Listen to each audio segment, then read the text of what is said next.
One of the most common questions I get asked when people find out I'm an author is, where do you get your ideas from? And it's a great question, but it's also a hard question to answer. Coming up with story ideas has never been a problem for me. If anything, I've had far too many ideas to deal with. Certainly far more ideas for stories than I could write in a lifetime. And where do they come from? Well, the source of creativity has been a great mystery since the dawn of time, hasn't it? Some ancient people saw it less as a creation and more discovery. You discover or uncover something that was already there. Or they saw the moment of inspiration as something external being drawn into your mind or your soul. However we conceptualize it though, we're all aware that some people are just more creative than others. And people can be creative in different ways. You might find creative solutions in your job as a plumber, while you can't think of anything to paint. And this is usually due to personal inclination plus experience. Like if you love looking at beautiful paintings, then that will help your creativity in that medium. And those of us who want to write are very likely to also love reading. And there's nothing better for coming up with stories of your own than reading those of other people. My story ideas could be sparked by something I read or heard, or it could just pop into my head while I'm out walking. Most of the entries in my old story ideas notebook that I've had for almost 20 years came from my dreams. I'd wake up and write them down right away. But just because you have an idea for a story, that doesn't mean it's a good one. So how do you choose which ones to write? And what if you want to write a story and you enjoy reading but you don't have any ideas yet? What can you do to generate good ideas that will work for a story? I'd like to set out a few steps that I would take if I wanted to write a story but had no idea yet. First, I'd need to know what my purpose was. Why am I writing this story? Is it for fun or for writing practice? Or do I intend to publish it? Well, if you're writing for yourself or for friends and family, then you have more freedom to try out unusual ideas. My first 20 or so stories, finished and unfinished, were like that. But if I want to publish this story, then I need to think about the audience. Who is this story for? And I believe that that's the way round we should be thinking about generating ideas, putting the audience first. But what do I mean by audience? Well, it's common in publishing to think in terms of genre, of course, so romance, science fiction, horror, comedy, or literary novels, and so on. So you could start by thinking about the genre you want to write in, but I prefer to think in terms of the people who read those genres and subgenres, rather than the genres themselves. It's a small change, but an important one, especially if we want our stories to be enjoyed and to sell well.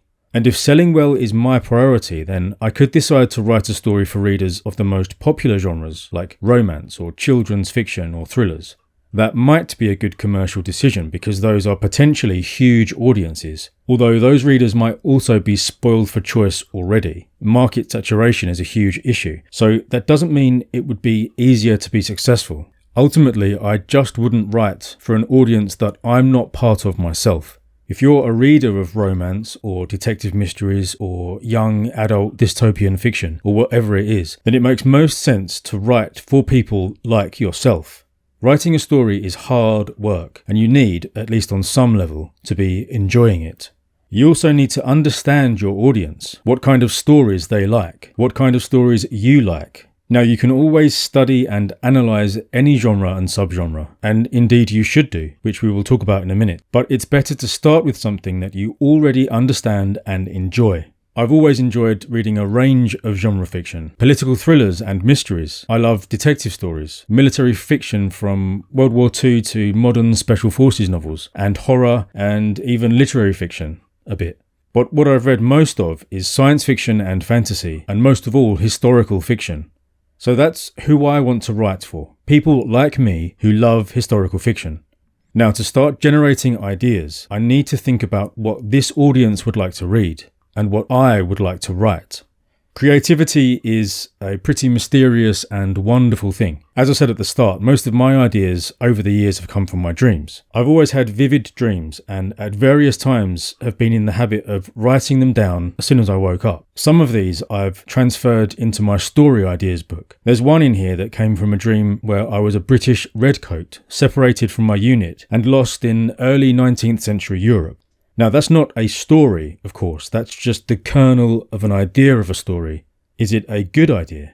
Well, maybe not. I would need to work it up into a story, but it is at least an idea that I can start with.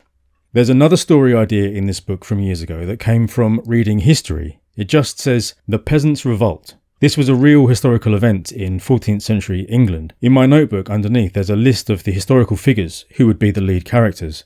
Again, it's not a story, but it's an idea, and it was sparked by reading about it. You could do this with almost any real-world event that fits with your intended audience and genre. There are ways to open yourself up to inspiration, mainly by consciously being open to it. If story ideas are on your mind all the time, if you're looking for them, then they are going to come to you. But you don't have to wait to be inspired by dreams or the real world. You can take action by looking into your audience and the stories they're already reading. You might see advice along these lines suggesting you look at the best-selling books in your chosen genre and copy them in some way.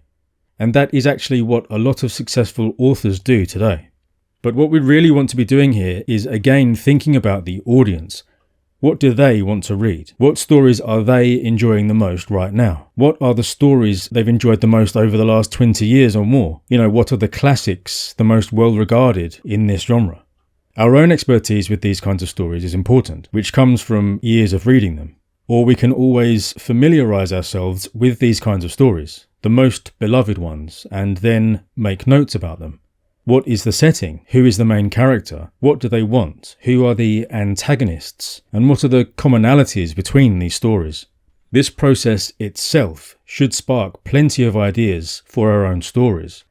Perhaps we combine the setting of one story with the kind of protagonist from another, and some of the events from a third.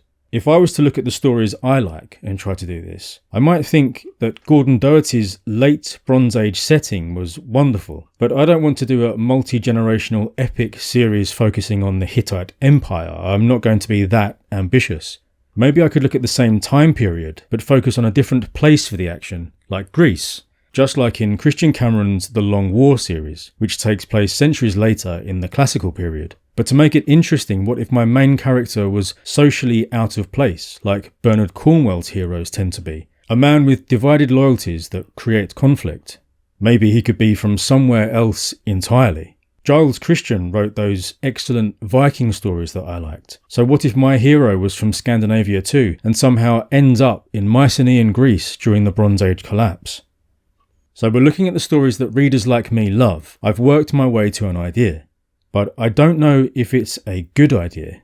And of course, it's not a story yet. So how do we turn ideas into stories? Well, we'll have to discuss that in a future video. So if you like these kinds of videos, please subscribe and let me know in the comments what topics you'd like me to cover in future.